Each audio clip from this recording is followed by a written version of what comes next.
यानी आप धर्म को नहीं मानते, लेकिन आपको धर्म की जानकारी अच्छी है। नहीं, उनको पूछने दीजिए। नहीं, मेरा प्रश्न ये आपसे ये है, पूछिए। ये बड़ा आसान होता है इस मुल्क में, ये बड़ा आसान होता है मुसलमानों के ऊपर उंगली उठा देना ईद के दिन।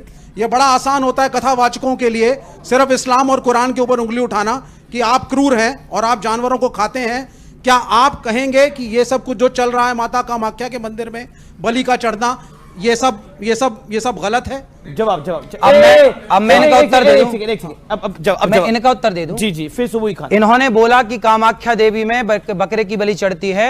हमारे यहाँ बंगाल की राजधानी कोलकाता, वहां भी माता जी का मंदिर है, वहां भी बलि चढ़ती है।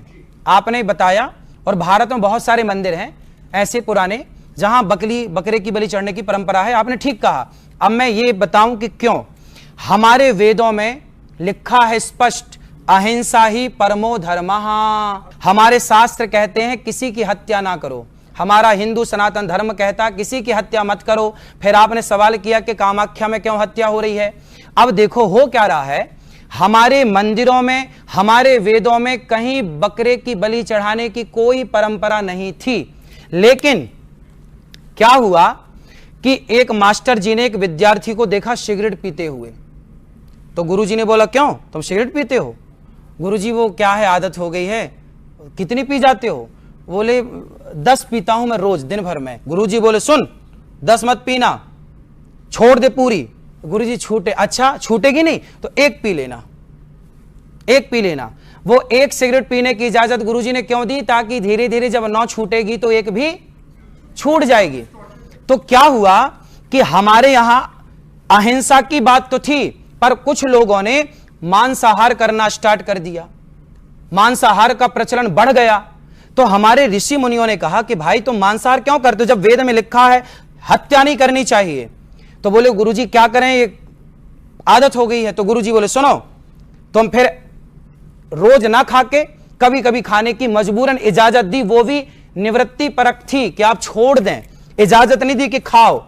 आप 10 सिगरेट रोज पीते हैं तो मैं आपने आपको कहा कोई तो गुरुजी होंगे जिन्होंने इसकी इजाजत दी होगी, उनका फिर नाम होगा। सब बता रहा हूं, सब बता रहा हूं। अभी मैं आपके पास आऊंगा।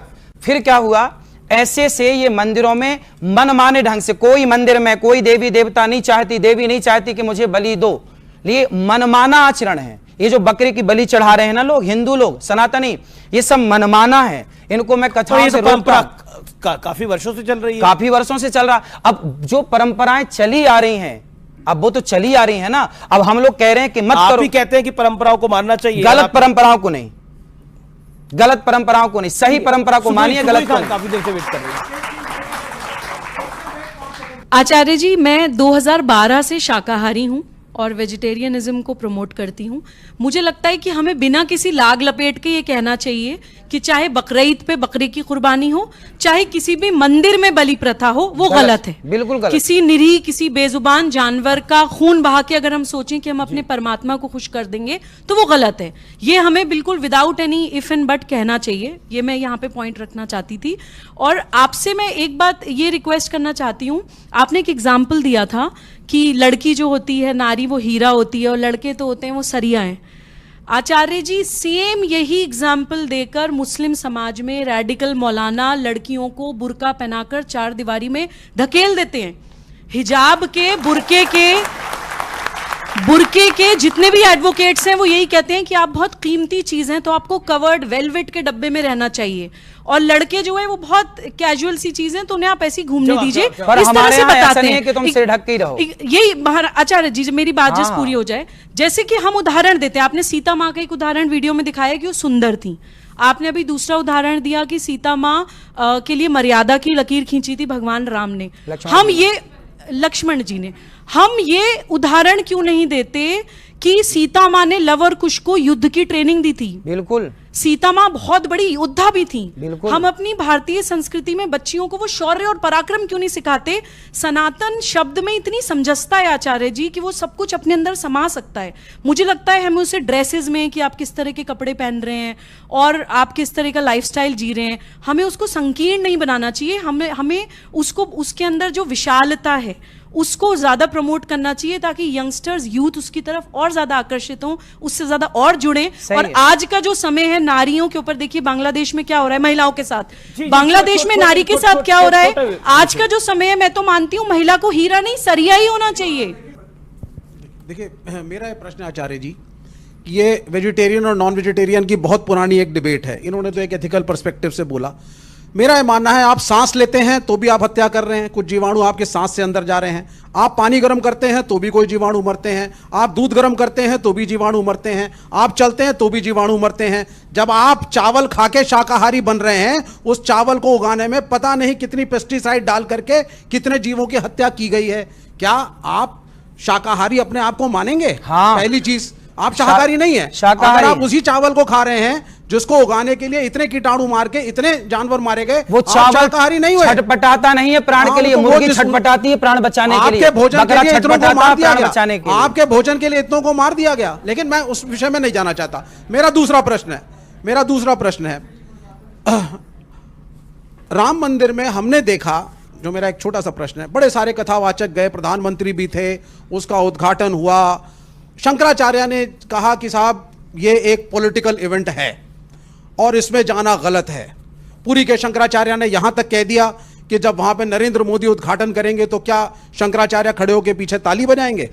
और शंकराचार्य नहीं गए। फिर भी कथावाचकों की पूरी पलटन वहां पहुंची।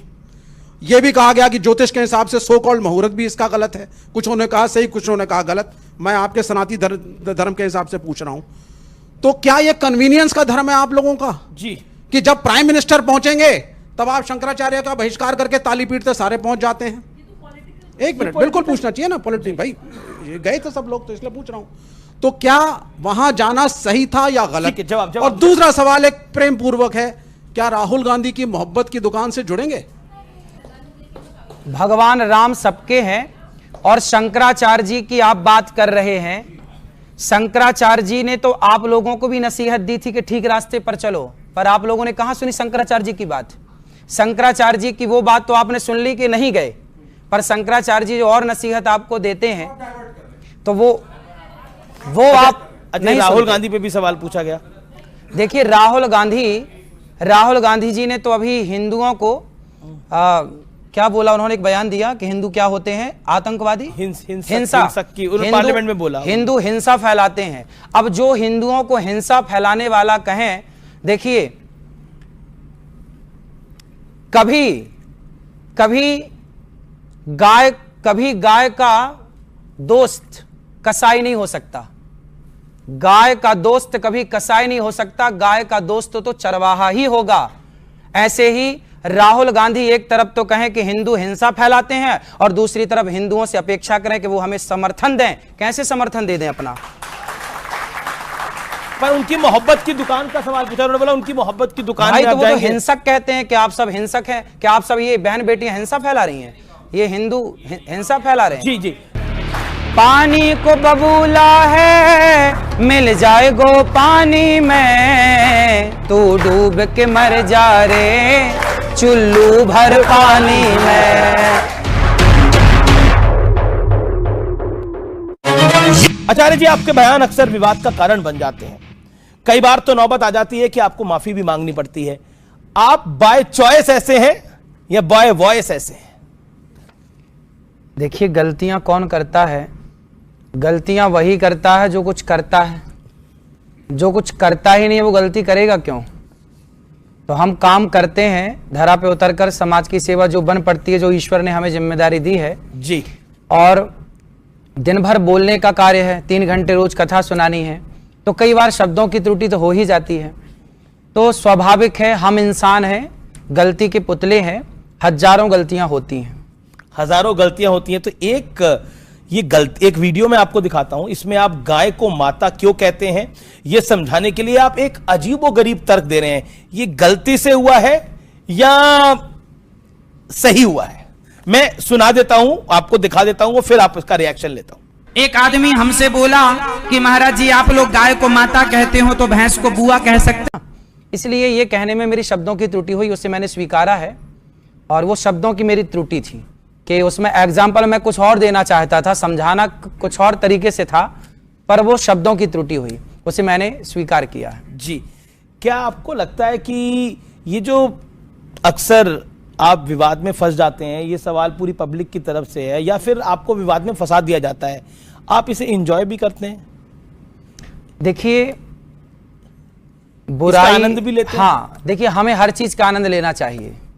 बुराई है, राम बाद में आए, रावण पहले आया। पहले बुराई आई, फिर अच्छाई आई।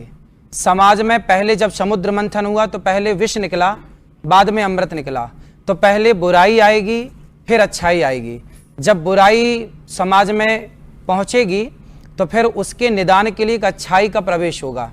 तो ये सदा से चली आई है रीत, अच्छाई बुराई सदा साथ रहे हैं, तो ये सदा साथ आगे भी साथ रहेंगे। ये आगे भी साथ रहेंगे। हमारे साथ कुछ एक्सपर्ट्स हैं यहाँ पर, वो भी कुछ सवाल पूछना चाहते हैं। सवाल है, हाँ, मेरा सवाल है, आपने कहा गलतियां होती हैं, आदमी काम करता है, कुछ गलतियां बड़ी होती हैं, कुछ छोटी होती हैं।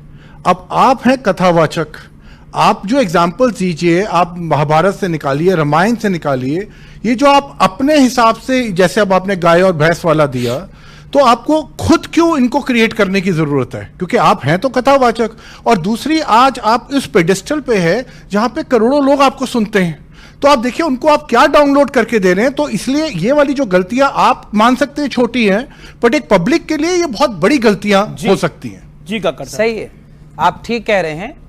और इन गलतियों, देखिए होता क्या है, जब बच्चा पहली बार बोलता है ना, तो डायरेक्ट रोटी नहीं कहता, तोती कहता है। तोती से वो रोटी पे आता है। तो ये मेरे जीवन की शुरुआती दौरों की गलतियां हैं, पर वायरल अब हो रही है। हाँ, वायरल अब हो रही हैं। ये उस टाइम की, ये बहुत पुरानी बातें हैं जी, चूंकि बातें अब आ रही हैं। जब उस समय हम तो सीख ही रहे हैं, आज भी सीखते हैं, पर उस समय बहुत ज्यादा मंच में बैठने के बाद ना, शास्त्रों का भी एग्जाम्पल देता हूं। आपने पूरी कथा सुनी होगी, तो सारे एग्जाम्पल शास्त्रों के ही हैं, पर कुछ तो आज आधुनिक एग्जाम्पल, आज के परिवेश को देख के, आज के समाज को देख के, आज की स्थिति को देख के भी बातें करनी पड़ती हैं। एक वीडियो मेरे हाथ लगा है, इसमें आप कह रहे हैं आचार्य जी कि शिवलिंग पर दूध चढ़ाने को गलत बताकर सनातन संस्कृति को टारगेट किया जा रहा है। मैं वीडियो दिखा देता हूं आपको, और फिर आप जवाब दीजिएगा। शिवलिंग में लोग दूध चढ़ाते हैं, बट वो बह के तो चला जाता है, तो ये चढ़ाना सही है या गलत? ये तो आपने सुना कि नाले में बह जाता, फिर अच्छा दूध ना चढ़ाए शंकर जी को, फिर क्या करें ये बताओ? ये दान दें, जो गरीब हो उनको दें दूध। हाँ, दान करें। लोग जाते हैं, पिक्चरों की टिकट लेते हैं, कितने की टिकट आती होगी? 100-150 तक होता। तो वो 100-150 की 3 घंटा पिक्चर देख के समय बर्बाद करने से अच्छा वो 150 गरीबों में क्यों नहीं बांट दिया था? जी, अब बताइए आचार्यवर। हाँ, तो ये सही तो है। शंकर जी को दूध चढ़ाना, देखिए व्यक्ति की अपनी श्रद्धा है। शंकर जी को दूध चढ़ाना, ये मेरी श्रद्धा है, ये आपकी श्रद्धा है, आप स्वतंत्र हैं, आप चढ़ाएं मत चढ़ाएं। अब इस पे पिक्चर बना दी कि आपने दूध क्यों चढ़ाया। अरे भाई, आपको गरीबों की इतनी चिंता है तो गौरी गोपाल आके देखिए, वहां अखंड रसोई चल रही है ना। हम केवल कह नहीं रहे, हम तो कर भी रहे हैं। 30,000 लोग पर डे भोजन कर रहे हैं ना वहां। और शंकर जी पर दूध चढ़ाने को ही टारगेट क्यों किया जा रहा है? हम आपको क्यों लगता है? भाई, अपनी अपनी आस्था, देखिए किसी की श्रद्धा, किसी की आस्था पर ना कोई क्वेश्चन क्यों करे। भाई, मेरी आस्था है कि मैं दूध चढ़ाऊं, और कौन सा करोड़ों का दूध चढ़ाया जाता है? 5 रुपए का, 10 रुपए का दूध शंकर जी पे चढ़ाया। ये तो वर्षों से, कोई आज की थोड़ी, भगवान राम ने भी तो शिव जी का अभिषेक किया था। ये परंपरा कोई आज की मैंने ही शुरू कर दी, ऐसा तो नहीं, प्राचीन काल से चली आ रही है, और इसमें नुकसान कुछ नहीं है। शंकर जी को दूध चढ़ाने के लिए वो मना कर रहे हैं बॉलीवुड, वो कह रहे हैं गरीबों में बांटो। उनसे पूछो कि उन्होंने कितना गरीबों में बांटा? वो तो खुलेआम गलत चीजों का प्रचार कर रहे हैं। उन्होंने कितने गरीबों की सेवा कर दी। टिकट आपको मिलती है 300 रुपए की, क्या जरूरत है टिकट 300 रुपए की लेके? वो 300 रुपए गरीबों में बांट दिया जाए ना। जब शंकर जी का दूध आपको 5 रुपए का दूध भारी लग रहा है, तो भाई 300 रुपए की टिकट हम क्यों खरीदें? हम वो सारा पैसा गरीबों में बांटे। विवेक जी पूछिए। जी अनुरुद्धाचार्य जी, देखिए एक चीज होती है वैज्ञानिक सोच। ठीक है। एक समय था, प्राचीन समय में, जब मनुष्य कपड़े भी नहीं पहनता था। धीरे धीरे करके हम इवॉल्व हुए, ठीक है, समाज बना, गांव बना, शहर बना, देश बना। तो वैज्ञानिक सोच को तो आपको मानना पड़ेगा। हाँ, मानते हैं। तो आप जिस चीज की बात कर रहे हैं कि जो चीज शुरू से शुरू आ रही है उसको कंटिन्यूएशन में हम फॉलो करें, मैं कम्युनिस्ट हूं। हाँ, मैं नहीं मानता अस्तित्व को ईश्वर के। भाई शुरू से कहा जा रहा है कि जिसने हमें जन्म दिया वो माता है, क्या आप नहीं मानते कि उसे आप माता कहते हैं? नहीं, माता को तो मानते हैं। फिर आप कह रहे हैं कि आप शुरू से कहते चली हैं आई परंपरा मैं नहीं मानता। आप कहते हैं कि ईश्वर ने सृष्टि की रचना की, तो फिर मैं आ जाऊंगा ईश्वर को किसने बनाया, तो ये डिबेट अनंत हो जाएगी। मैं सबके इसका उत्तर देने उत्तर को ना तैयार विज्ञान हूं। के पास है अभी और ना किसी मनुष्य के पास। अलग अलग धर्मगुरु अपने अपने हिसाब से अपनी लॉजिक दे रही है, मैं किसी को बुरा भी नहीं कह रहा, लेकिन मैं आपसे एक बात कह रहा हूं कि शुरू से तो जाति प्रथा भी इस मुल्क में है, इस देश में है। शुरू से जाति प्रथा नहीं है। मैं बता देता हूं आपको, भगवत गीता में लिखा हुआ है वर्ण व्यवस्था है। क्या है उसको आपने समझा? सुनते जाइए आप पहले। महाभारत में सूतपुत्र कह के कर्ण का अपमान हुआ। मैं आपको अनेकों उदाहरण दे सकता हूं जिसमें जाति व्यवस्था, जिसको आप सनातनी समाज कहते हैं, उसका शबरी का के बेर रही है। क्या आप ये चाहते हैं कि ये व्यवस्था रहे? आपके सवाल के दो हिस्से हैं। एक है कि हम पुरानी व्यवस्थाओं को क्यों माने, रूढ़िवादी व्यवस्था है, आप इनको ये अब ये कह रहे हैं पुरानी व्यवस्था क्यों माने। मैंने उदाहरण दिया कि जिस माँ ने जन्म दिया है, ये भी तो बरसों से चली आ रही है माँ की परंपरा, ये मेरी माँ है, क्यों माने? हर पुरानी परंपरा को आप नकार देंगे तो राम सेतु भी पुराना है, उसे भी नकार दीजिए। राम का अस्तित्व लोग नकारते हैं, तो हर चीज नकार देने से तो कुछ ना बचेगी ना।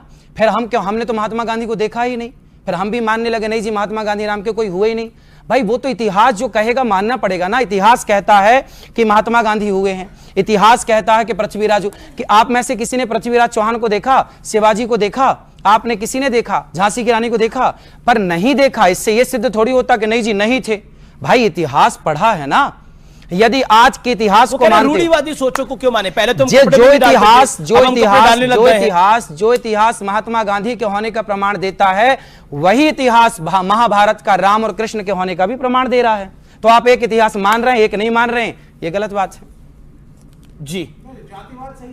अब जातिवाद पे अब दूसरा सवाल कीजिए। मेरा बड़ा क्लियर प्रश्न था कि पुरानी आप व्यवस्था की बात करते हैं, पुरानी व्यवस्था तो सनातनी जिसको समाज आप कहते हैं, उसमें जातिवाद भी था, लेकिन जातिवाद नहीं था सरकार, जातिवाद तो नेताओं ने घुसाया है। जातियां व्यवस्था के लिए थी। देखिए हम सब यहां बैठे हैं ना, ये भैया बैठे हैं, ये एक व्यवस्था के तहत यहां बैठे हैं, मैं एक व्यवस्था के तहत यहां बैठा हूं, और आप चार लोग व्यवस्था के तहत। भाई ये बहन खड़ी है ना, एक व्यवस्था के लिए खड़ी हैं। ये सारे लोग ये व्यवस्था, ये देखो कैमरे वाली व्यवस्थापक है। क्या इन सबके बिना, आप सबके बिना यहां मंचासन हो सकता है? ये व्यवस्था रही है ना। ब्राह्मण कोई है नहीं, क्षत्रिय कोई है नहीं, ये जाति व्यवस्था है। ब्राह्मण जो वेद पढ़े वेद पढ़ाए, यज्ञ करे यज्ञ कराए, दान ले दान दे वो ब्राह्मण, जो राष्ट्र की रक्षा करे वो क्षत्रिय, जो आर्थिक रूप से देश को मजबूत करे वो वैश्य, और जो सबके साथ खड़ा रहे, सबको जरूरत पड़ती है ना एक व्यक्ति की, तो सबके साथ कंधे से कंधा मिलाकर खड़ा रहे वो शूद्र। शूद्र कोई अछूत नहीं है। यदि अछूत होता तो राम, पूरी बात कर लूं, यदि शूद्र अछूत होता तो राम शबरी के घर क्यों जाते और निषाद राज को गले क्यों लगाते? ये तो जबरदस्ती बदनाम करने के लिए सनातन धर्म को षड्यंत्र के तहत जाति को जातिवाद के नाम पे तब्दील कर दिया गया। षड्यंत्र किसका था? षड्यंत्र किसका है? मैं षड्यंत्र बताऊं, आपकी बात पे आऊंगा भी। षड्यंत्र बताऊं, इन्होंने पूछा भैया ने कि षड्यंत्र किसका था। फूट डालो शासन करो, किसका षड्यंत्र था? अंग्रेजों ने नारा दिया ना, फूट डालो शासन करो, नारा दिया, फूट डालो शासन करो। हमें हमारे देश के राजाओं को आपस में लड़ाया और आपस में लड़ा के खूब शासन किया। उन लोगों ने, उन अंग्रेजों ने, उन आक्रांताओं ने हम भारतीय लोगों को आपस में लड़ाया और जातवाद का जहर घोला, और आज तक हम उसके शिकार हैं, आज तक लड़ रहे हैं। मैं कथाओं में इस बात को बोलता हूं, हम चारों एक पिता की संतान है। वेद का वचन कहता है कि ब्राह्मणोश्य मुखमासीद बाहु राजन्यः कृताः ऊरु तदस्य जद वैश्यः पदभ्यां शूद्रो अजायत। भगवान के मुख से ब्राह्मण, आप सब जानते हैं, भुजाओं से क्षत्रिय, जंघाओं से वैश्य और चरणों से शूद्र। अब देखिए उत्पत्ति एक से हुई, मतलब चारों के पिता तो एक हुए ना। जब चारों का बाप एक है तो तुम चारों भाई हुए ना, और चारों भाई हुए तो कौन बड़ा और कौन छोटा, मिलके रहो प्यार से। जी जी। कक्कड़ साहब एक सवाल पूछना चाहते हैं, लेकिन मेरे पास एक और आरोप है आपके ऊपर। आपकी अधिकतर नसीहतें जो हैं वो महिलाओं के लिए होती हैं, ये एक बड़ा आरोप है आपके ऊपर। क्या है ये? पेन, कलम। अब बताओ, इसमें अब हमने इसको खोल दिया, अब क्या दिख रहा है ना? अब इसका ये हिस्सा भी दिख रहा है जहां से लिखा जाता है। अब हमने इसको ढक्कन से ढक दिया, ये देखो अब नहीं दिख रहा है ना। अब हम ही खोल खोल के दिखाएं और सामने वाले से कहें कि तुम अपनी सोच बदलो, तो ये कहां तक सही है? देखो, जो हीरा होता है ना, हीरे की दुकान में हीरा अंदर होता है और जो सरिया होता है वो दुकान में बाहर पड़ा रहता है। लड़के तो सरिया की तरह हैं, जबकि बेटियां हीरे की तरह हैं।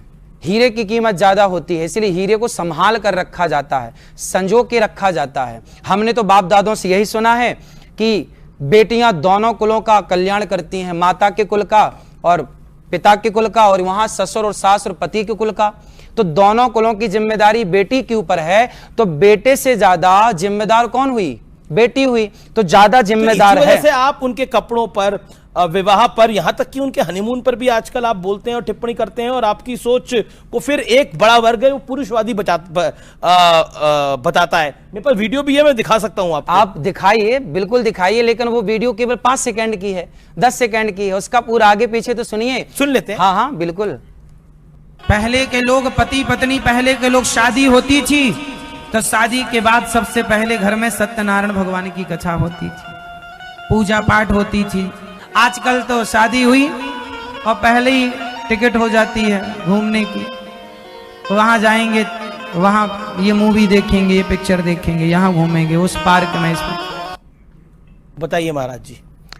शादी करना बहुत आवश्यक है, और शादी के बाद आपकी जो रीति रिवाज हैं, हमने पुरानी रीतियां देखी कि शादी के बाद पहले बहू आती है तो वहां पर कुल देवताओं की पूजा होती है, अपने देवी देवताओं की उपासना होती है, बड़े बुजुर्गों को प्रणाम होता है, गांव में कुल देवता, स्थान देवता, ग्राम देवता को प्रणाम होता है। फिर आप जाइए, एंजॉय करिए, कोई रोक थोड़ी रहा है, पर एक मर्यादा है। आज के लोग एंजॉय करना चाहते हैं। नहीं भैया, आपकी बात ठीक है, आपकी बात बिल्कुल ठीक है, मैं क्यों पाबंदी लगाऊंगा, मैं कौन होता हूं। लेकिन एक नसीहत, एक आपका भाई, आपका बेटा, आपका अपना होने के नाते आपने मुझे यहां बिठाया है ना, तो इसके नाते मैं आपको एक सलाह तो दे ही सकता हूं कि देखिए, आज की आपाधापी में मत जाइए, आज की चमक में मत जाइए, लेकिन अपने संस्कारों, आप मॉडल बनिए। आप 21वीं सदी में तो हैं, लेकिन संस्कारों को भुलाकर क्या पाओगे? आप आगे बढ़ेंगे संस्कारों को लेकर, तो कल आपके बच्चों को आप संस्कार दे पाएंगे। जब आज आप ऐसे हैं, संस्कारहीन हो जाएंगे, तो आप अपने बच्चों को क्या सिखाएंगे? हमारे भारत की पहचान संस्कारों से है। आप बेटा खूब पढ़ो, खूब लिखो, खूब एंजॉय करो, लेकिन संस्कार ना जाएं। लेकिन अब आपने एक सवाल पूछा एक महिला से, आपके कितने पति है? ये संस्कार वाला सवाल है। आपकी शादी हो गई? हाँ जी हो गई। पति कितने हैं? पति तो एक ही है। एक है? हाँ। एक ही है? हाँ जी हाँ जी। फिर ठीक है। तो जब पति एक है तो दूसरा हो सकता है? फिलहाल तो नहीं। भविष्य में? भविष्य में भी नहीं। एक महिला ने मेरे से पूछा कि महाराज जी, क्या मैं फलाने बाबा को भगवान मान लूं? तो मैंने कहा, भाई भगवान किसको, सबको थोड़ी माना जाता है बेटा। मैंने कहा, आपका विवाह हुआ? हाँ हुआ। मैंने कहा, पति कितने हैं? बोला 1। मैंने कहा 2 हो सकते हैं? बोले फिलहाल तो नहीं। मैंने कहा फ्यूचर में? बोले फ्यूचर में भी नहीं। मैंने कहा, जब पति 2 नहीं हो सकते बेटा, तो ईश्वर भी 2 नहीं हो सकते। एको ब्रह्म द्वितीयो नास्ति, एक ब्रह्म का सिद्धांत है। ईश्वर एक थे, एक हैं, एक रहेंगे। तो मैंने समझाने उसके तर्क को, क्या है, तर्क को तर्क से ही काटा जाता है, तो तर्क को मैंने तर्क से काटा। आपके तर्क ही विवाद का कारण बन जाता है। अब वो लोग बनाते हैं जो तर्क शास्त्र जानते नहीं, जो तर्क शास्त्र जानते नहीं। सुबुही खान है हमारे साथ यहाँ पर, वो पेशे से एडवोकेट भी हैं, कुछ सवाल पूछना चाहती हैं। प्रणाम महाराज जी। मेरा नाम सुबुही खान है, मैं एक भारतीय सनातनी मुसलमान हूँ। सनातन धर्म के प्रति मेरे मन में बहुत सम्मान है, क्योंकि मुझे अपने जीवन के अधिकतर सवालों के जवाब वहाँ पर मिले हैं। यहाँ आने से पहले आपकी कुछ क्लिप्स मेरे पास आई थी, जो देखकर जब मैं यहाँ आई तो मैं आपके बारे में कुछ और सोचती थी, लेकिन मैं अभी तक आपने मेरे सामने इस मंच से ऐसी कोई भी बात नहीं कही है जिसको मैं गलत सोचूं या गलत समझूं। जिन चीज़ों को मुझे गलत लगा और मैं आपसे सवाल पूछना चाहती थी, वो नारी से रिलेटेड ही सारे सवाल थे।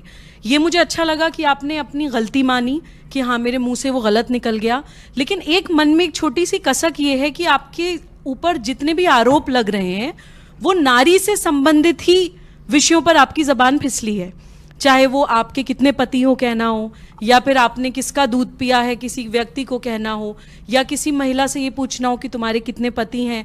तो मुझे लगता है कि मैं चाहती हूँ कि आप इस मन से ये क्लियर करिए कि सनातन धर्म में या आपकी दृष्टि में नारी की क्या जगह है। मैं नारियों का कितना सम्मान करता हूं, इसके लिए आप कभी वृंदावन आइए।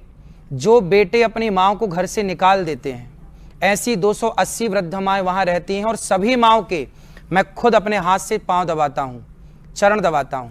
इससे बड़ा नारी का सम्मान देखो, एक होता है व्यक्ति नारी का सम्मान करो करो करो करना चाहिए, एक तो केवल मुंह से बोलता है, लेकिन आपका जो भाई बैठा है आपके सामने, ये केवल अपने मुंह से कहता नहीं है, ये केवल करके दिखाता है। और जो बातें आप तक क्लिप के द्वारा पहुंचती हैं ना, वो माइनर बातें हैं, वो तो काट छांट के पहुंचती हैं। नारियों के प्रति मैंने तो सदा से सेवा का भाव रखा है। अभी परसों के दिन ही एक माँ की मृत्यु हुई गौरी गोपाल आश्रम में, वृद्ध माँ, उनका भी कुछ दिन अटैक आया था, कुछ दिन पहले इलाज कराया, छल्ले डले, 6 महीने जीवित थी, फिर दूसरा अटैक आया, वो चली गई। उनके बेटे को फोन लगाया, बेटी को फोन लगाया, परिवार को फोन लगाया, माँ चली गई, आओ अंतिम दर्शन कर लो, कंधा दे दो और चिता पे आग लगा दो। साफ मना कर दिया बेटों ने, हमें फुर्सत नहीं है, आप ही कर देना सब। तब मैंने स्वयं ने कंधा दिया, स्वयं ने सेवा की। जो बंद 13वीं से लेके बरसी से लेके सारा काम होता है। इससे बड़ा नारी का सम्मान क्या होगा। खुद की औलाद घर से निकालती है और यह दास उनको कंधा देता है।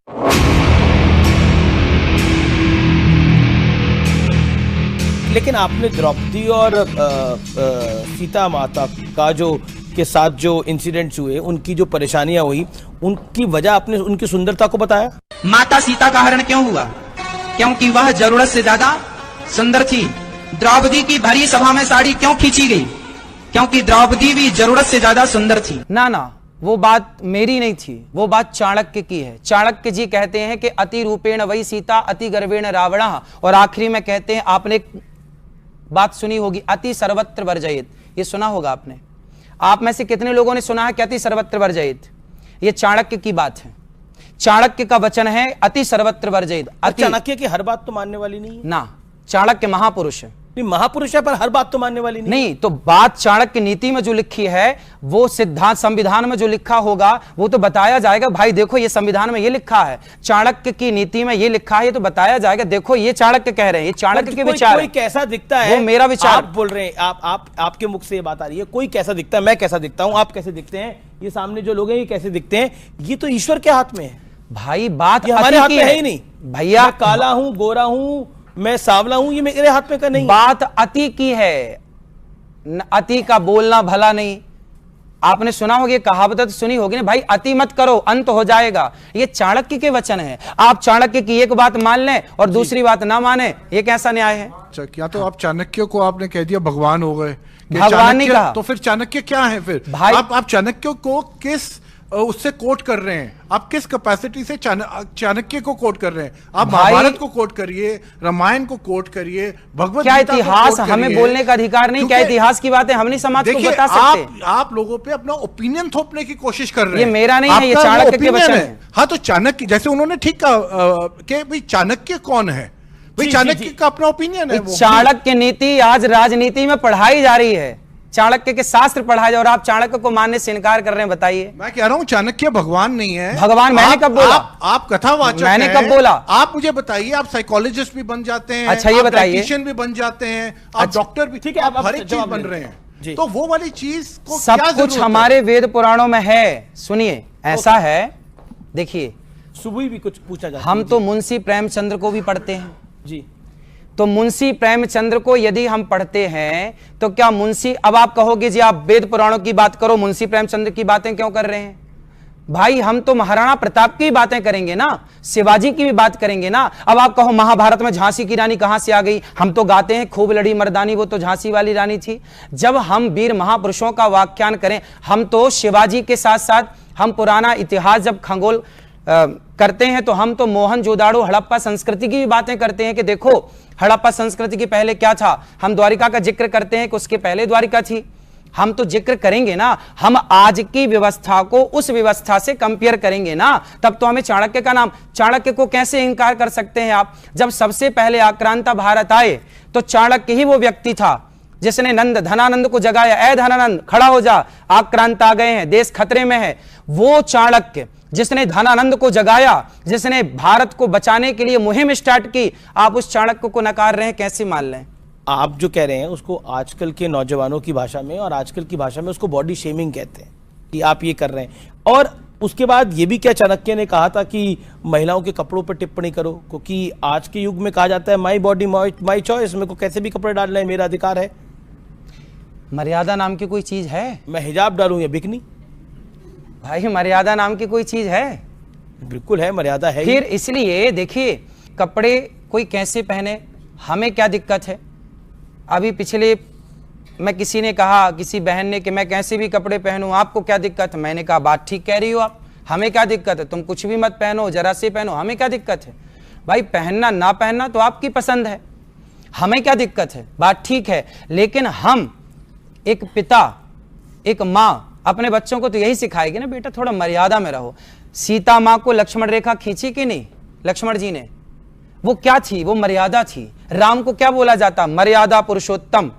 हम उस देश में रहते हैं जिस देश के भगवान को मर्यादा पुरुषोत्तम कहा जाता है, तो हम मर्यादा की बात क्यों ना करें? तो विवेक कुछ कहना चाहते हैं इस विषय पर, सुबह भी कुछ कहना चाहती है, पहले विवेक जी। देखिए, समय के साथ संस्कृति की परिभाषा बदलती है, खान पान, पहनावा। यहाँ आप देख रहे हैं अमीश जी ने जो वस्त्र पहने हैं, मैंने पहने, इन्होंने पहने, शर्ट पैंट पहने हैं, ये भारतीय संस्कृति में पहले नहीं थे।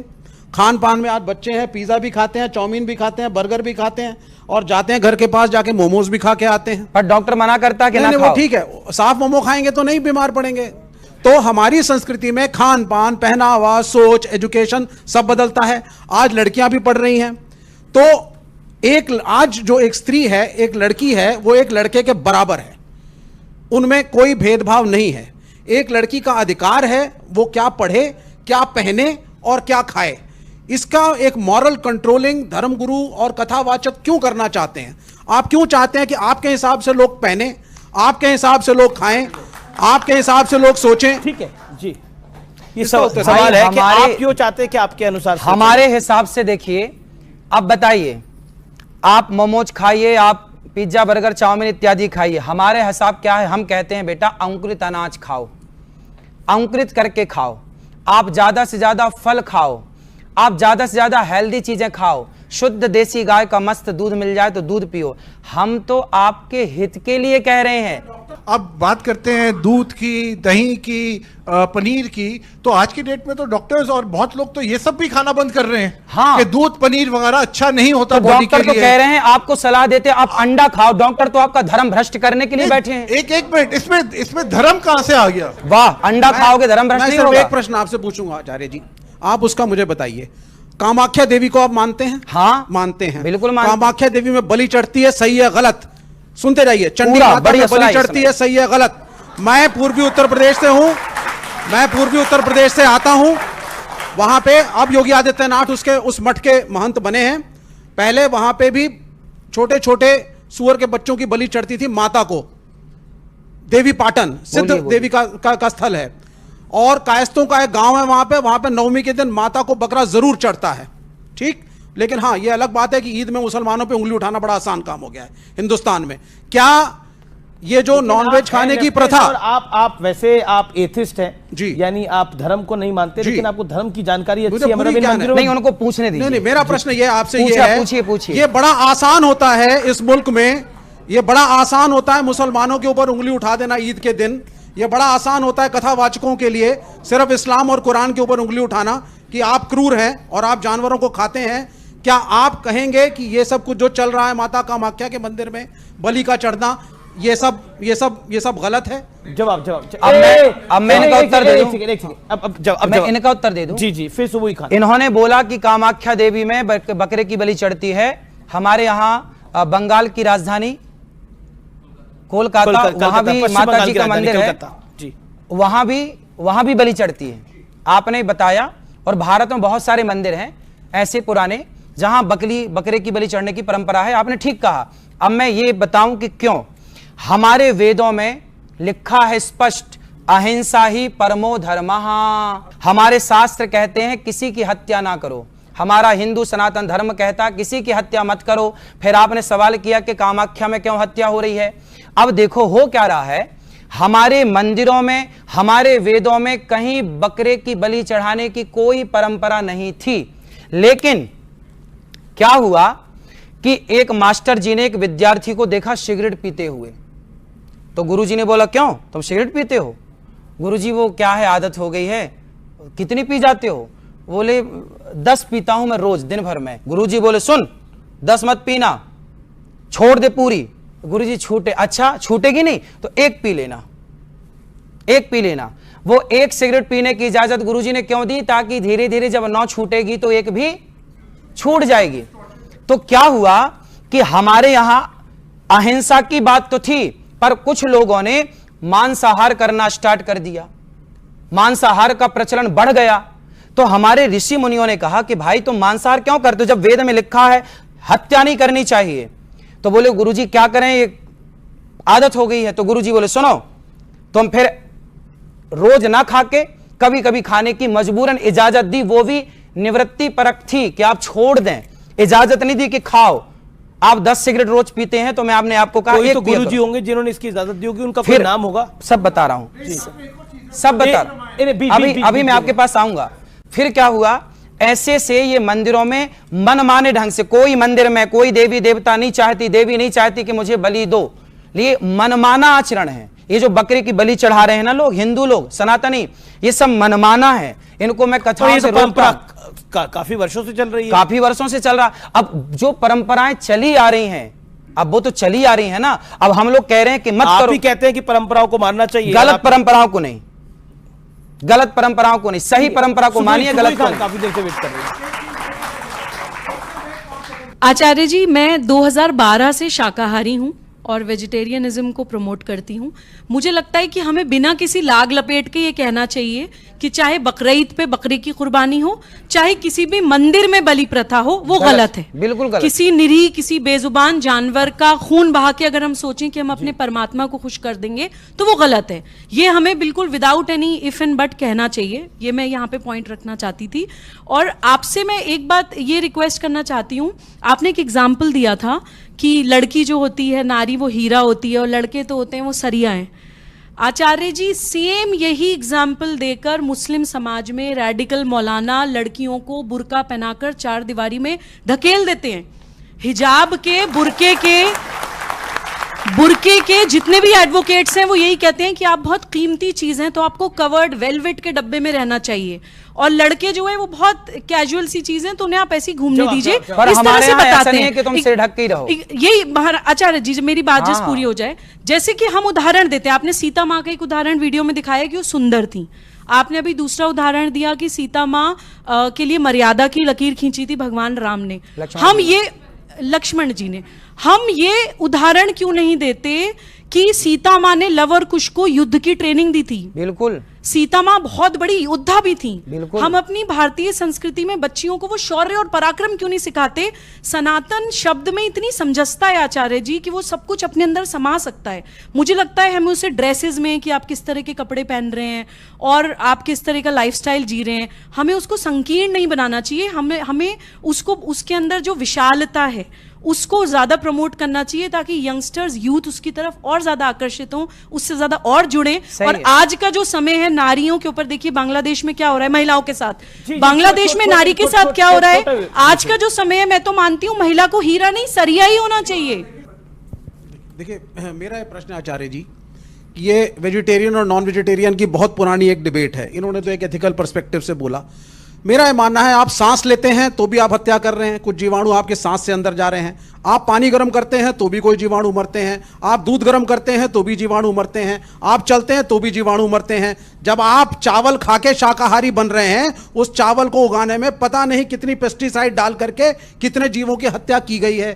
क्या आप शाकाहारी अपने आप को मानेंगे? हाँ। पहली चीज, आप शाकाहारी नहीं है। शाकाहारी, अगर आप उसी चावल को खा रहे हैं जिसको उगाने के लिए इतने कीटाणु मार के इतने जानवर मारे गए, वो चावल शाकाहारी नहीं हुए। छटपटाता नहीं है प्राण के लिए, मुर्गी छटपटाती है प्राण बचाने के लिए, आपके भोजन के लिए इतनों को मार दिया गया, बचाने के लिए। आपके भोजन के लिए इतनों को मार दिया गया। लेकिन मैं उस विषय में नहीं जाना चाहता। मेरा दूसरा प्रश्न है,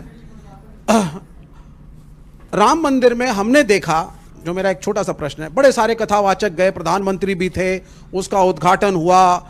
शंकराचार्य ने कहा कि साहब ये एक पॉलिटिकल इवेंट है और इसमें जाना गलत है। पुरी के शंकराचार्य ने यहां तक कह दिया कि जब वहां पे नरेंद्र मोदी उद्घाटन करेंगे तो क्या शंकराचार्य खड़े होकर पीछे ताली बजाएंगे, और शंकराचार्य नहीं गए। फिर भी कथावाचकों की पूरी पलटन वहां पहुंची।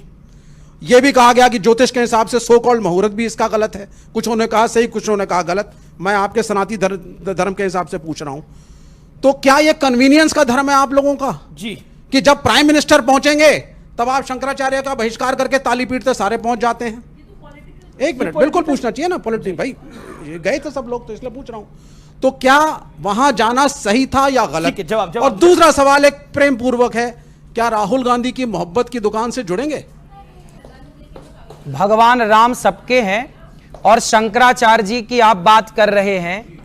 शंकराचार्य जी ने तो आप लोगों को भी नसीहत दी थी कि ठीक रास्ते पर चलो, पर आप लोगों ने कहां सुनी शंकराचार्य जी की बात?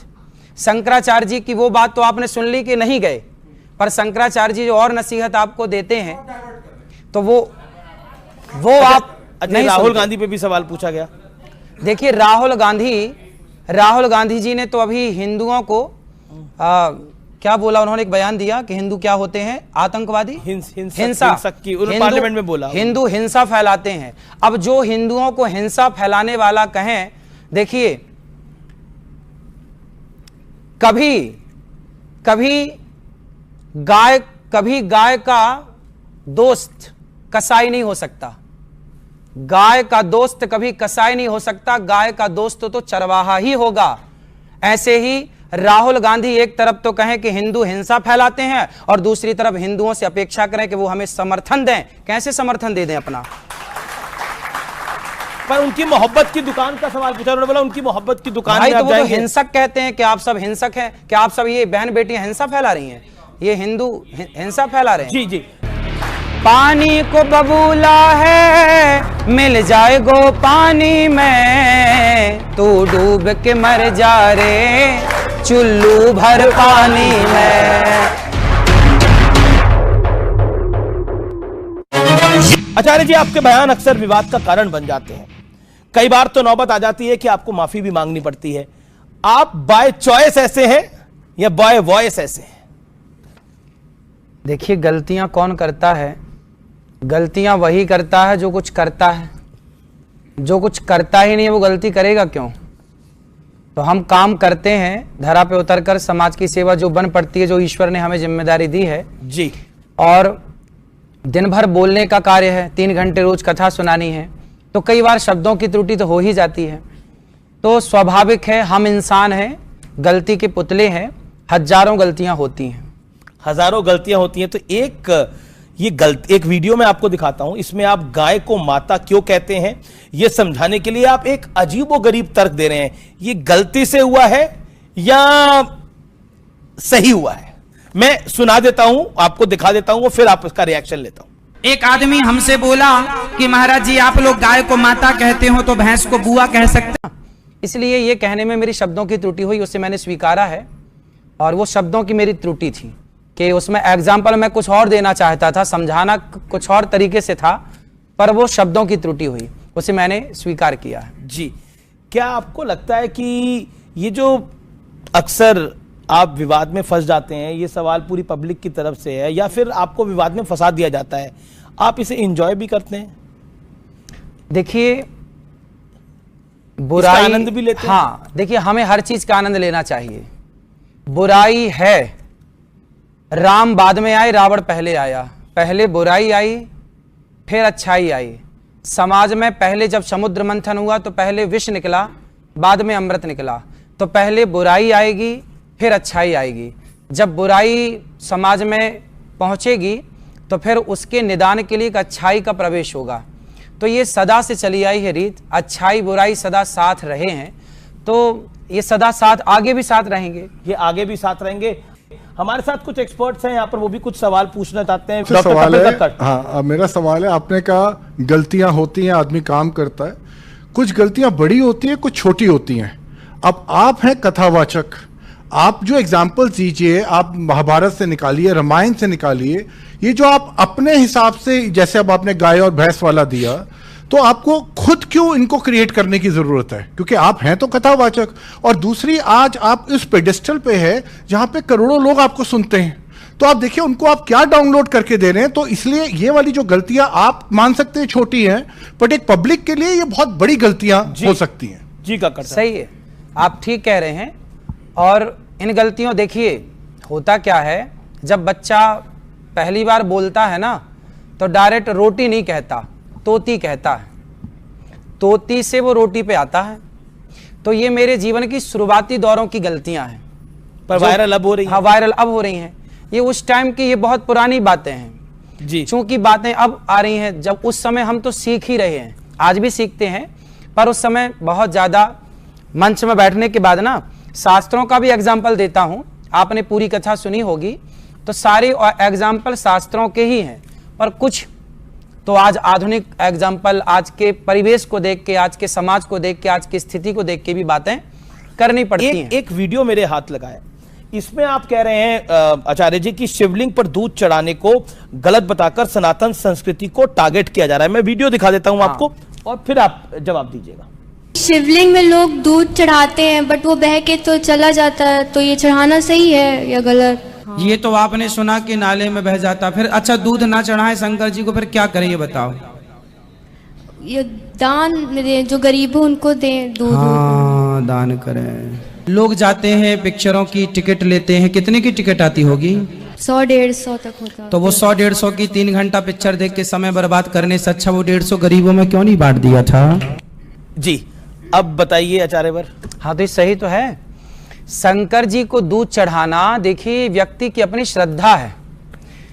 शंकर जी को दूध चढ़ाना ये मेरी श्रद्धा है, ये आपकी श्रद्धा है, आप स्वतंत्र हैं, आप चढ़ाएं मत चढ़ाएं।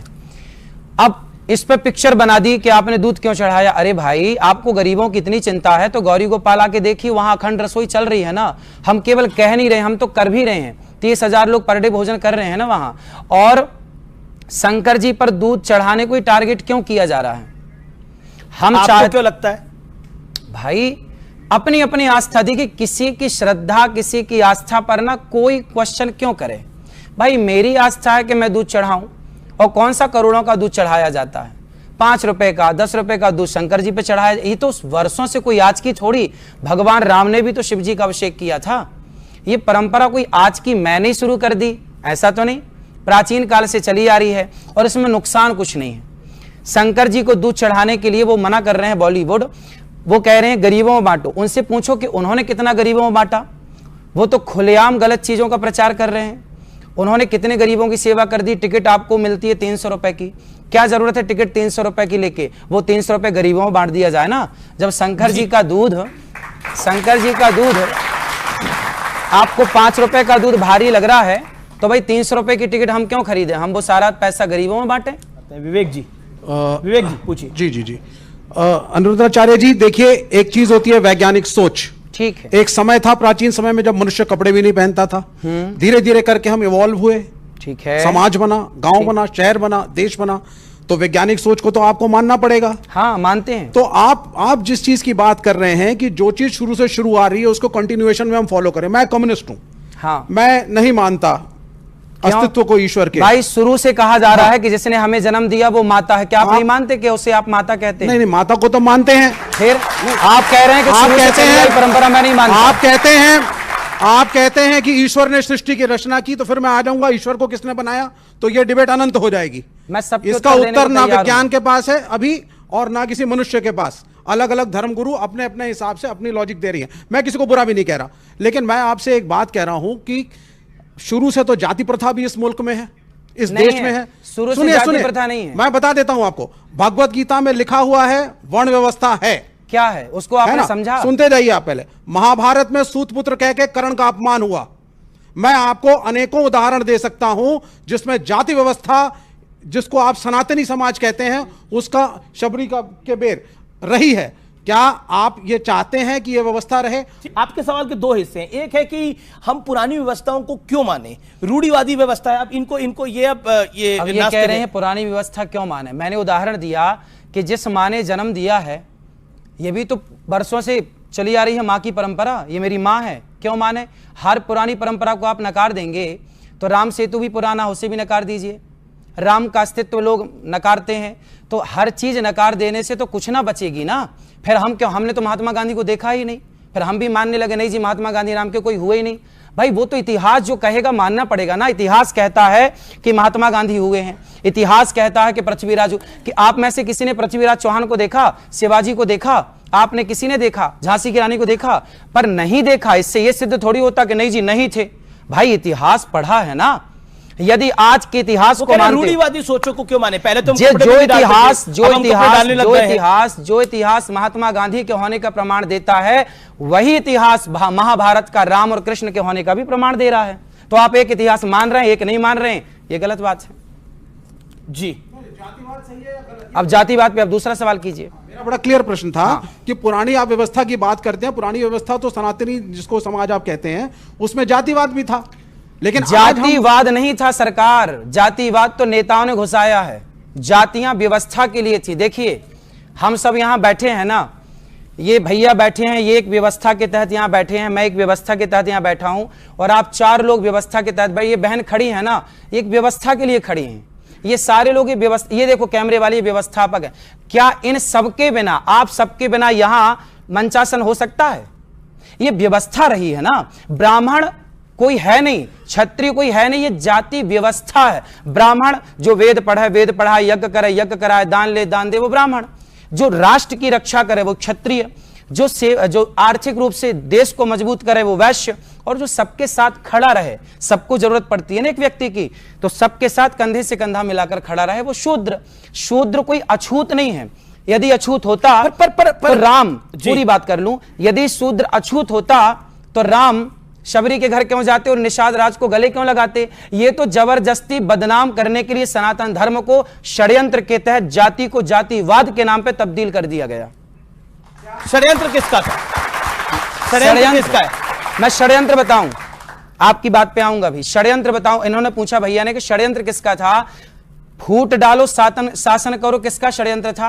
अंग्रेजों ने नारा दिया ना, फूट डालो शासन करो, नारा दिया, फूट डालो शासन करो। हमें हमारे देश के राजाओं को आपस में लड़ाया और आपस में लड़ा के खूब शासन किया। उन लोगों ने, उन अंग्रेजों ने, उन आक्रांताओं ने हम भारतीय लोगों को आपस में लड़ाया और जातवाद का जहर घोला, और आज तक हम उसके शिकार हैं, आज तक लड़ रहे हैं।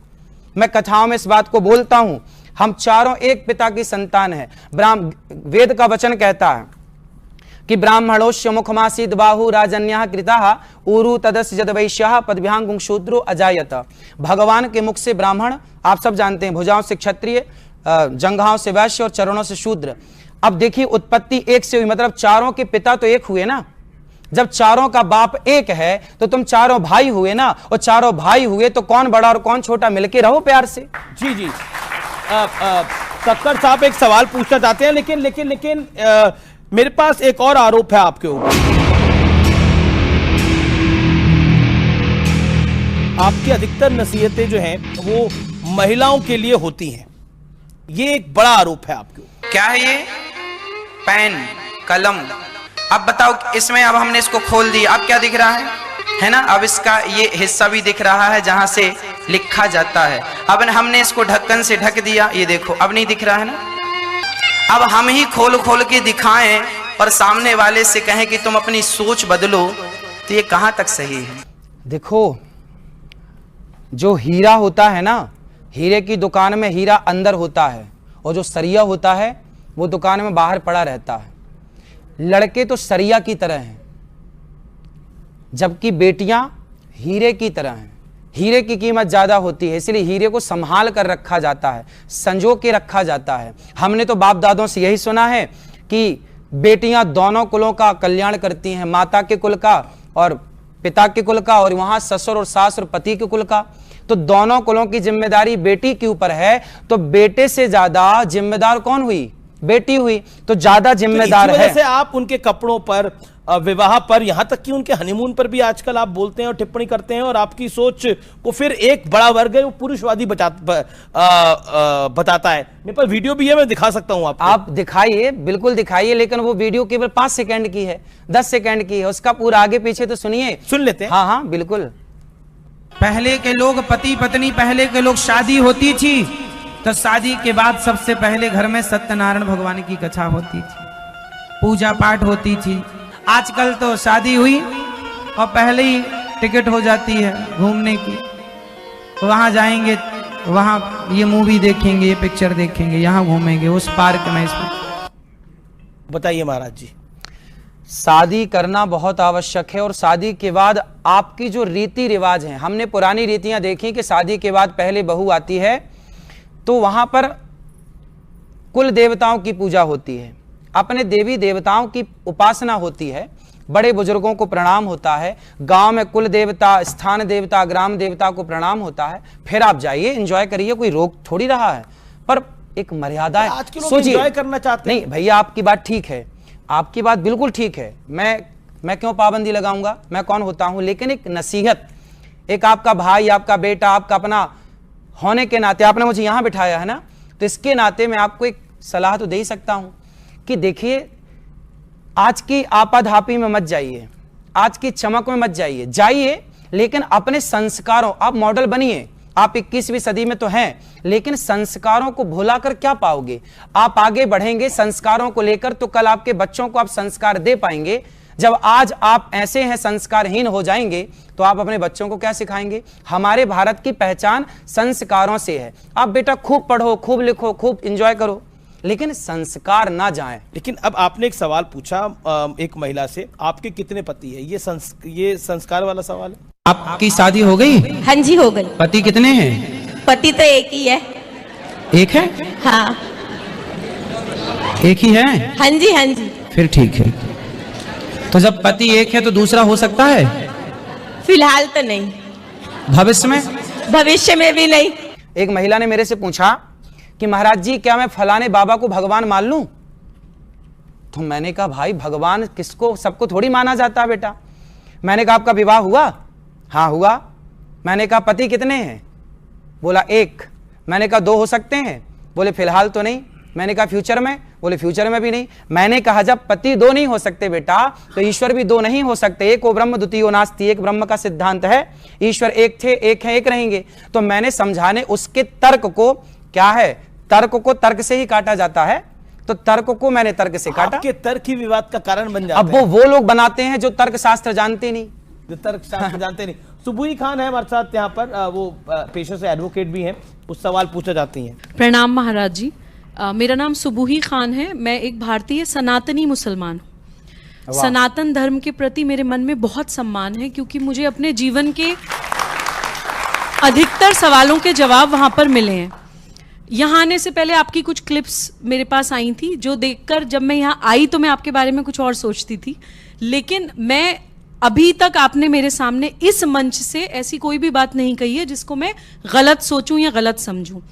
जिन चीज़ों को मुझे गलत लगा और मैं आपसे सवाल पूछना चाहती थी वो नारी से रिलेटेड ही सारे सवाल थे।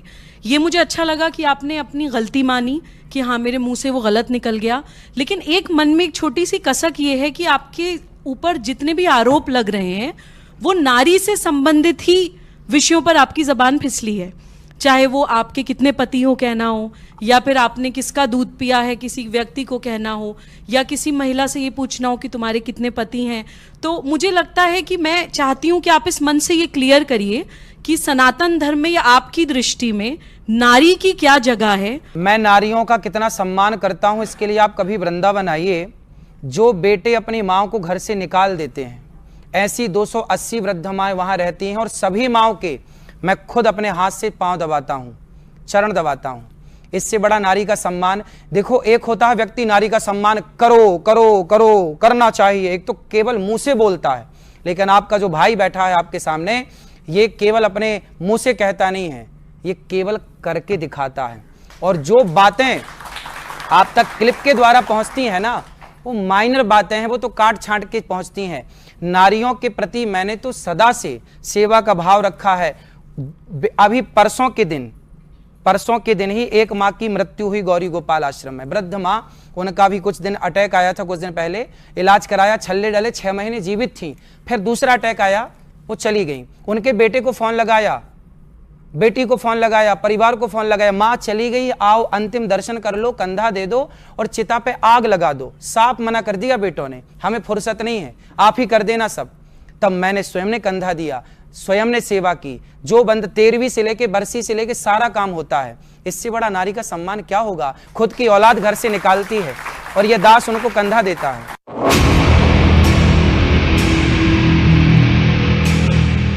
लेकिन आपने द्रौपदी और सीता माता का जो के साथ जो इंसिडेंट्स हुए, उनकी जो परेशानियां हुई, उनकी वजह आपने उनकी सुंदरता को बताया। माता सीता का हरण क्यों हुआ? क्योंकि वह जरूरत से ज्यादा सुंदर थी। द्रौपदी की भरी सभा में साड़ी क्यों खींची गई? क्योंकि द्रौपदी भी जरूरत से ज्यादा सुंदर थी। ना, वो बात मेरी नहीं थी, वो बात चाणक्य की है। चाणक्य जी कहते हैं कि अति रूपेण वही सीता, अति गर्वेण रावणः, और आखिरी में कहते हैं, आपने बात सुनी होगी, अति सर्वत्र वर्जयेत। ये सुना होगा आपने। आप में से कितने लोगों ने सुना है कि अति सर्वत्र वर्जयेत? ये चाणक्य की बात है, चाणक्य का वचन है, अति सर्वत्र वर्जयेत। चाणक्य की हर बात तो मानने वाली नहीं है ना, चाणक्य महापुरुष है। महापुरुष है, पर हर बात तो मानने वाली नहीं। तो बात चाणक्य नीति में जो लिखी है, वो सिद्धांत संविधान में जो लिखा होगा वो तो बताया जाएगा, भाई देखो ये संविधान में ये लिखा है, चाणक्य की नीति में ये लिखा है, ये तो बताया जाएगा, देखो ये चाणक्य कह रहे हैं, ये चाणक्य के विचार। कोई कैसा दिखता है, वो मेरा विचार। आप बोल रहे हैं, आपके मुख से ये बात आ रही है, कोई कैसा दिखता है, मैं कैसा दिखता हूं, आप कैसे दिखते हैं, ये सामने जो लोग हैं ये कैसे दिखते हैं, ये तो ईश्वर के हाथ में है भाई। बात हमारे हाथ में है ही नहीं भैया। मैं काला हूं, गोरा हूं, मैं सांवला हूं, ये मेरे हाथ में का नहीं। बात अति की है, अति का बोलना भला नहीं। आपने सुना होगा, ये कहावत तो सुनी होगी ना, भाई अति मत करो अंत हो जाएगा। ये चाणक्य के वचन है। आप चाणक्य की एक बात मान लें और दूसरी बात ना माने, ये कैसा न्याय है? क्या तो आप चाणक्य को आपने कह दिया भगवान हो गए, भगवान नहीं कहा। तो फिर चाणक्य क्या है फिर? भाई आप चाणक्य को किस उससे कोट कर रहे हैं? आप किस कैपेसिटी से चाणक्य को कोट कर रहे हैं? आप महाभारत को कोट करिए, रामायण को कोट करिए, भगवत क्या इतिहास हमें बोलने का अधिकार नहीं? क्या इतिहास की बातें हम नहीं समाज को बता सकते? आप लोगों पे अपना ओपिनियन थोपने की कोशिश कर रहे हैं। ये मेरा नहीं है, ये चाणक्य के वचन है। हाँ, तो चाणक्य, जैसे उन्होंने ठीक कहा कि भाई चाणक्य कौन है, भाई चाणक्य का अपना ओपिनियन है। चाणक्य नीति आज राजनीति में पढ़ाई जा रही है, चाणक्य के शास्त्र पढ़ाए जाए और आप चाणक्य को मानने से इनकार कर रहे हैं। बताइए। मैं कह रहा हूं चाणक्य भगवान नहीं है। भगवान मैंने कब बोला? आप कथावाचक हैं। मैंने कब बोला? आप मुझे बताइए, आप साइकोलॉजिस्ट भी बन जाते हैं, अच्छा ये बताइए, डायटीशियन भी बन जाते हैं, आप डॉक्टर भी, ठीक है, आप हर एक चीज बन रहे हैं। तो वो वाली चीज को सब कुछ हमारे वेद पुराणों में है। सुनिए,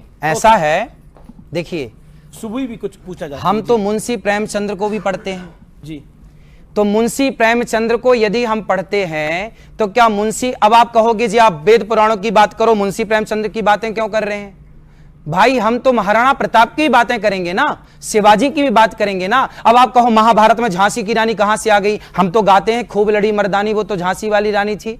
जब हम वीर महापुरुषों का व्याख्यान करें, हम तो शिवाजी के साथ साथ हम पुराना इतिहास जब खंगोल करते हैं तो हम तो मोहनजोदाड़ो हड़प्पा संस्कृति की भी बातें करते हैं कि देखो हड़प्पा संस्कृति के पहले क्या था।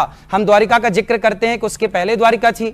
हम तो जिक्र करेंगे ना, हम आज की व्यवस्था को उस व्यवस्था से कंपेयर करेंगे ना, तब तो हमें चाणक्य का नाम, चाणक्य को कैसे इनकार कर सकते हैं आप? जब सबसे पहले आक्रांता भारत आए तो चाणक्य ही वो व्यक्ति था जिसने धनानंद को जगाया, ए धनानंद खड़ा हो जा, आक्रांत आ गए हैं, देश खतरे में है।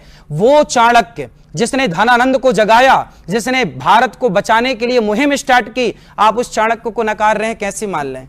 आप जो कह रहे हैं उसको आजकल के नौजवानों की भाषा में और आजकल की भाषा में उसको बॉडी शेमिंग कहते हैं कि आप ये कर रहे हैं। और उसके बाद ये भी क्या चाणक्य ने कहा था कि महिलाओं के कपड़ों पर टिप्पणी करो, क्योंकि आज के युग में कहा जाता है माई बॉडी माई चॉइस, मेरे को कैसे भी कपड़े डालना है, मेरा अधिकार है। मर्यादा नाम की कोई चीज है? मैं हिजाब डालूं या बिकनी? भाई मर्यादा नाम की कोई चीज है? बिल्कुल है, मर्यादा है। फिर इसलिए देखिए, कपड़े कोई कैसे पहने, हमें क्या दिक्कत है? अभी पिछले मैं किसी ने कहा, किसी बहन ने, कि मैं कैसे भी कपड़े पहनूं, आपको क्या दिक्कत है? मैंने कहा बात ठीक कह रही हो आप, हमें क्या दिक्कत है? तुम कुछ भी मत पहनो, जरा से पहनो, हमें क्या दिक्कत है? भाई पहनना ना पहनना तो आपकी पसंद है, हमें क्या दिक्कत है, बात ठीक है। लेकिन हम एक पिता एक माँ अपने बच्चों को तो यही सिखाएगी ना, बेटा थोड़ा मर्यादा में रहो। सीता माँ को लक्ष्मण रेखा खींची कि नहीं लक्ष्मण जी ने, वो क्या थी, वो मर्यादा थी। राम को क्या बोला जाता, मर्यादा पुरुषोत्तम। हम उस देश में रहते हैं जिस देश के भगवान को मर्यादा पुरुषोत्तम कहा जाता है, तो हम मर्यादा की बात क्यों ना करें। तो विवेक कुछ कहना चाहते हैं इस विषय पर, सुबह भी कुछ कहना चाहती है, पहले विवेक जी। देखिए, समय के साथ संस्कृति की परिभाषा बदलती है, खान पान, पहनावा। यहाँ आप देख रहे हैं अमीश जी ने जो वस्त्र पहने हैं, मैंने पहने, इन्होंने पहने, शर्ट पैंट पहने हैं, ये भारतीय संस्कृति में पहले नहीं थे। खान पान में आज बच्चे हैं, पिज़्ज़ा भी खाते हैं, चाउमीन भी खाते हैं, बर्गर भी खाते हैं, और जाते हैं घर के पास जाके मोमोज भी खा के आते हैं। पर डॉक्टर मना करता है कि ना नहीं, खाओ। वो ठीक है, साफ मोमो खाएंगे तो नहीं बीमार पड़ेंगे। तो हमारी संस्कृति में खान पान, पहनावा, सोच, एजुकेशन सब बदलता है। आज लड़कियां भी पढ़ रही हैं, तो आज जो एक स्त्री है, एक लड़की है, वो एक लड़के के बराबर है, उनमें कोई भेदभाव नहीं है। एक लड़की का अधिकार है वो क्या पढ़े, क्या पहने और क्या खाए। इसका एक मॉरल कंट्रोलिंग धर्मगुरु और कथावाचक क्यों करना चाहते हैं? आप क्यों चाहते हैं कि आपके हिसाब से लोग पहने, आपके हिसाब से लोग खाएं, आपके हिसाब से लोग सोचें? ठीक है जी, ये सवाल है कि आप क्यों चाहते हैं कि आपके अनुसार हमारे हिसाब से। देखिए, अब बताइए, आप मोमोज खाइए, आप पिज्जा बर्गर चाउमीन इत्यादि खाइए, हमारे हिसाब क्या है? हम कहते हैं बेटा अंकुरित अनाज खाओ, अंकुरित करके खाओ, आप ज्यादा से ज्यादा फल खाओ, आप ज्यादा से ज्यादा हेल्दी चीजें खाओ, शुद्ध देसी गाय का मस्त दूध मिल जाए तो दूध पियो। हम तो आपके हित के लिए कह रहे हैं। अब बात करते हैं दूध की, दही की, पनीर की, तो आज की डेट में तो डॉक्टर्स और बहुत लोग तो ये सब भी खाना बंद कर रहे हैं। हाँ, कि दूध पनीर वगैरह अच्छा नहीं होता तो बॉडी के डॉक्टर लिए। तो कह रहे हैं, आपको सलाह देते हैं आप अंडा खाओ। डॉक्टर तो आपका धर्म भ्रष्ट करने के लिए बैठे हैं। एक मिनट, इसमें धर्म कहां से आ गया? वाह, अंडा खाओगे धर्म भ्रष्ट नहीं होगा। एक प्रश्न आपसे पूछूंगा आचार्य जी, आप उसका मुझे बताइए। कामाख्या देवी को आप मानते हैं? हाँ, मानते हैं, बिल्कुल मानते हैं। कामाख्या देवी में बलि चढ़ती है, सही है गलत? सुनते रहिए। चंडी माता में बलि चढ़ती है, सही है गलत? मैं पूर्वी उत्तर प्रदेश से हूं, मैं पूर्वी उत्तर प्रदेश से आता हूं। वहां पे अब योगी आदित्यनाथ उस मठ के महंत बने हैं। पहले वहां पे भी छोटे छोटे सुअर के बच्चों की बलि चढ़ती थी माता को। देवी पाटन सिद्ध देवी का स्थल है, और कायस्तों का एक गांव है वहां पे नवमी के दिन माता को बकरा जरूर चढ़ता है, ठीक। लेकिन हाँ, ये अलग बात है कि ईद में मुसलमानों पे उंगली उठाना बड़ा आसान काम हो गया है हिंदुस्तान में। क्या ये जो नॉनवेज खाने की प्रथा, और आप वैसे आप एथिस्ट हैं जी, यानी आप धर्म को नहीं मानते, लेकिन आपको धर्म की जानकारी अच्छी है। नहीं, उनको पूछने दीजिए। नहीं, मेरा प्रश्न ये आपसे ये है, पूछिए। ये बड़ा आसान होता है इस मुल्क में, ये बड़ा आसान होता है मुसलमानों के ऊपर उंगली उठा देना ईद के दिन। ये बड़ा आसान होता है कथावाचकों के लिए सिर्फ इस्लाम और कुरान के ऊपर उंगली उठाना कि आप क्रूर हैं और आप जानवरों को खाते हैं। क्या आप कहेंगे कि ये सब कुछ जो चल रहा है माता कामाख्या के मंदिर में बलि का चढ़ना, ये सब गलत है? जवाब अब मैं इनका उत्तर दे दूं। अब मैं इनका उत्तर दे दूं। जी, फिर सुबह खान। इन्होंने बोला कि कामाख्या देवी में बकरे की बलि चढ़ती है। हमारे यहाँ बंगाल की राजधानी कोलकाता, वहां भी माता जी का मंदिर है, वहां भी बलि चढ़ती है। आपने बताया, और भारत में बहुत सारे मंदिर हैं ऐसे पुराने जहां बकरे की बलि चढ़ने की परंपरा है। आपने ठीक कहा। अब मैं ये बताऊं कि क्यों। हमारे वेदों में लिखा है स्पष्ट, अहिंसा ही परमो धर्मः। हमारे शास्त्र कहते हैं किसी की हत्या ना करो। हमारा हिंदू सनातन धर्म कहता है किसी की हत्या मत करो। फिर आपने सवाल किया कि कामाख्या में क्यों हत्या हो रही है। अब देखो हो क्या रहा है, हमारे मंदिरों में, हमारे वेदों में कहीं बकरे की बलि चढ़ाने की कोई परंपरा नहीं थी। लेकिन क्या हुआ कि एक मास्टर जी ने एक विद्यार्थी को देखा सिगरेट पीते हुए, तो गुरुजी ने बोला क्यों तुम सिगरेट पीते हो? गुरुजी वो क्या है, आदत हो गई है। कितनी पी जाते हो?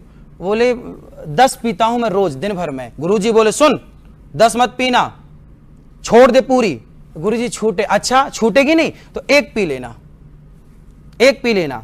वो एक सिगरेट पीने की इजाजत गुरुजी ने क्यों दी? ताकि धीरे धीरे जब 9 छूटेगी तो एक भी छूट जाएगी। तो क्या हुआ कि हमारे यहां अहिंसा की बात तो थी, पर कुछ लोगों ने मांसाहार करना स्टार्ट कर दिया, मांसाहार का प्रचलन बढ़ गया। तो हमारे ऋषि मुनियों ने कहा कि भाई तुम मांसाहार क्यों करते हो जब वेद में लिखा है हत्या नहीं करनी चाहिए।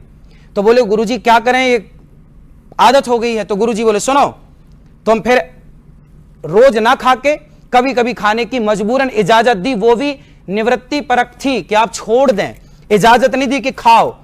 आप 10 सिगरेट रोज पीते हैं तो मैं आपने आपको कहा कोई तो गुरुजी होंगे जिन्होंने इसकी इजाजत दी होगी, उनका कोई नाम होगा। सब बता रहा हूं, सब बता रहा हूं, अभी मैं आपके पास आऊंगा। फिर क्या हुआ, ऐसे से ये मंदिरों में मनमाने ढंग से, कोई मंदिर में कोई देवी देवता नहीं चाहती, देवी नहीं चाहती कि मुझे बलि दो, ये मनमाना आचरण है। ये जो बकरे की बलि चढ़ा रहे हैं ना लोग, हिंदू लोग, सनातनी, ये सब मनमाना है। इनको मैं कथाओं से रोकता हूं। काफी वर्षों से चल रही है, काफी वर्षों से चल रहा। अब जो परंपराएं चली आ रही हैं, अब वो तो चली आ रही है ना। अब हम लोग कह रहे हैं कि मत करो। आप ही कहते हैं कि परंपराओं को मानना चाहिए। गलत परंपराओं को नहीं, गलत परंपराओं को नहीं, सही परंपरा को मानिए, गलत को। काफी देर से वेट कर रहे हैं। आचार्य जी, मैं 2012 से शाकाहारी हूं और वेजिटेरियनिज्म को प्रमोट करती हूं। मुझे लगता है कि हमें बिना किसी लाग लपेट के ये कहना चाहिए कि चाहे बकरीद पे बकरे की कुर्बानी हो, चाहे किसी भी मंदिर में बलि प्रथा हो, वो गलत है, बिल्कुल गलत। किसी निरीह, किसी बेजुबान जानवर का खून बहा के अगर हम सोचें कि हम अपने परमात्मा को खुश कर देंगे तो वो गलत है। ये हमें बिल्कुल without any if and but कहना चाहिए। ये मैं यहाँ पे पॉइंट रखना चाहती थी। और आपसे मैं एक बात ये रिक्वेस्ट करना चाहती हूँ, आपने एक एग्जाम्पल दिया था कि लड़की जो होती है, नारी, वो हीरा होती है और लड़के तो होते हैं वो सरिया हैं।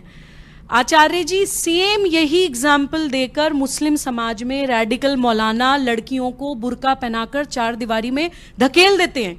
हिजाब के, बुर्के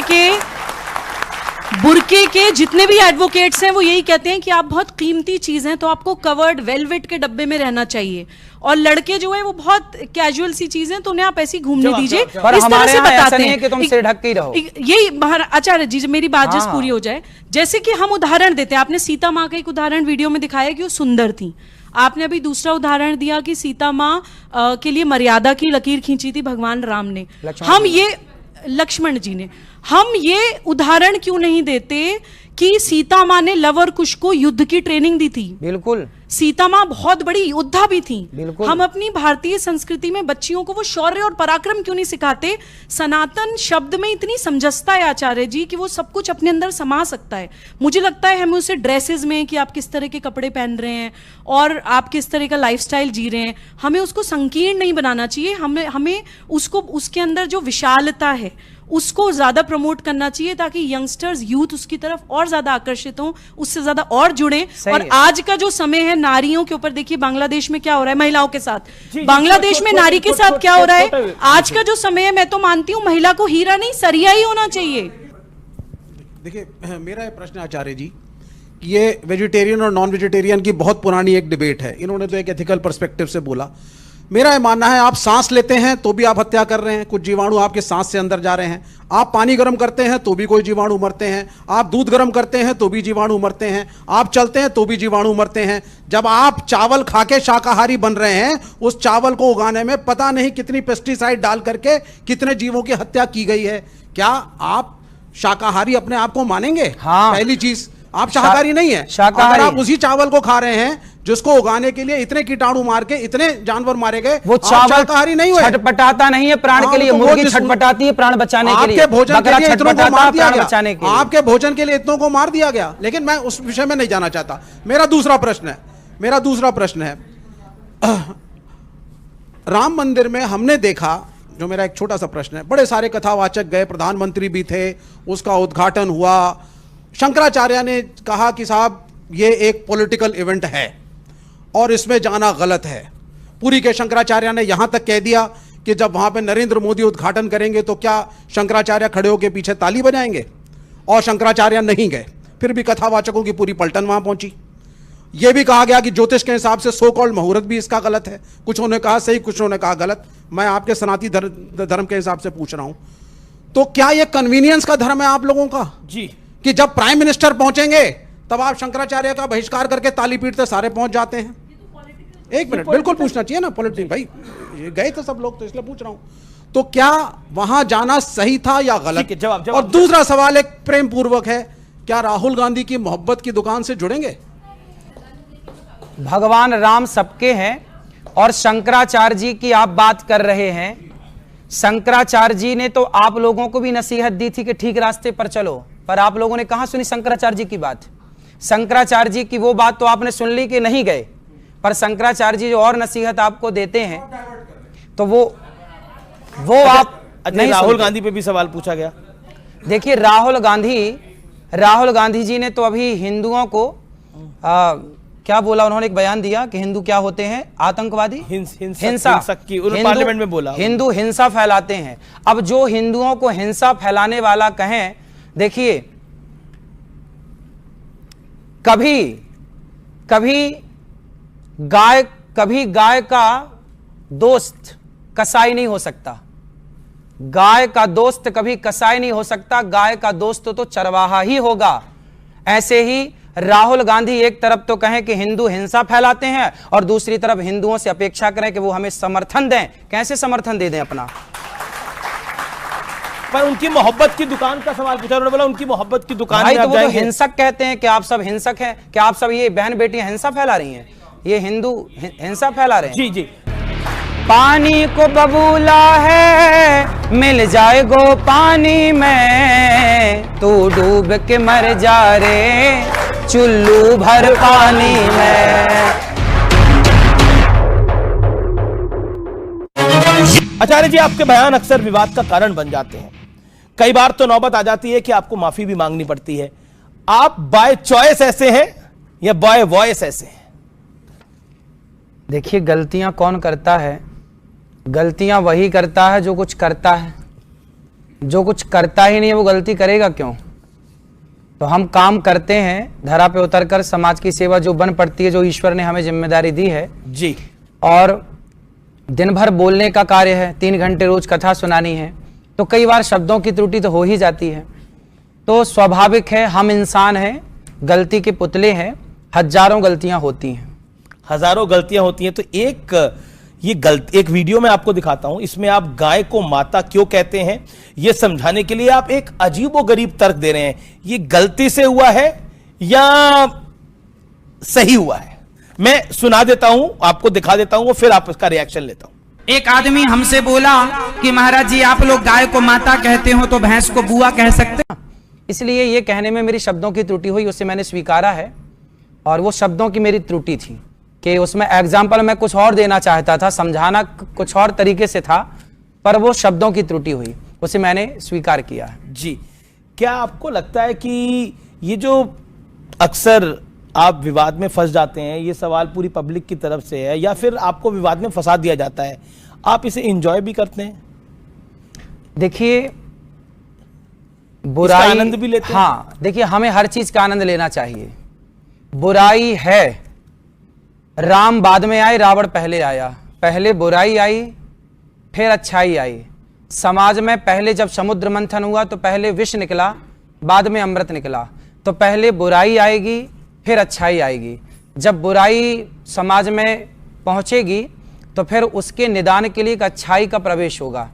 तो ये सदा से चली आई है रीत, अच्छाई बुराई सदा साथ रहे हैं, तो ये सदा साथ आगे भी साथ रहेंगे। ये आगे भी साथ रहेंगे। हमारे साथ कुछ एक्सपर्ट्स हैं यहाँ पर, वो भी कुछ सवाल पूछना चाहते हैं। सवाल है, हाँ, मेरा सवाल है, आपने कहा गलतियां होती हैं, आदमी काम करता है, कुछ गलतियां बड़ी होती हैं, कुछ छोटी होती हैं। अब आप हैं कथावाचक, आप जो एग्जाम्पल्स दीजिए, आप महाभारत से निकालिए, रामायण से निकालिए, ये जो आप अपने हिसाब से, जैसे अब आपने गाय और भैंस वाला दिया, तो आपको खुद क्यों इनको क्रिएट करने की जरूरत है? क्योंकि आप हैं तो कथावाचक, और दूसरी आज आप इस पेडिस्टल पे है जहां पे करोड़ों लोग आपको सुनते हैं, तो आप देखिए उनको आप क्या डाउनलोड करके दे रहे हैं। तो इसलिए ये वाली जो गलतियां आप मान सकते हैं छोटी हैं, बट एक पब्लिक के लिए ये बहुत बड़ी गलतियां हो सकती हैं। जी का करता सही है, आप ठीक कह रहे हैं।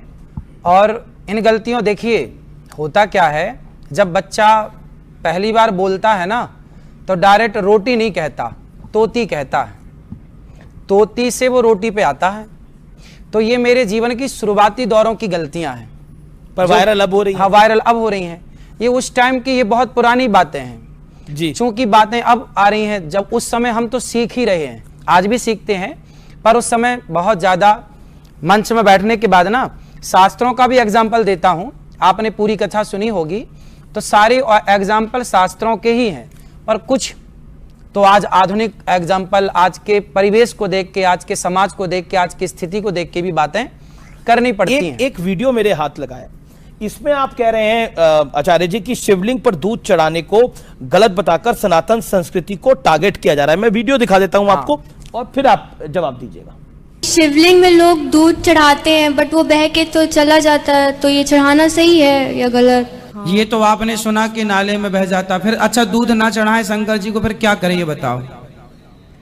ये दान में दें, जो गरीब हो उनको दें दूध। हाँ, दान करें। लोग जाते हैं, पिक्चरों की टिकट लेते हैं, कितने की टिकट आती होगी?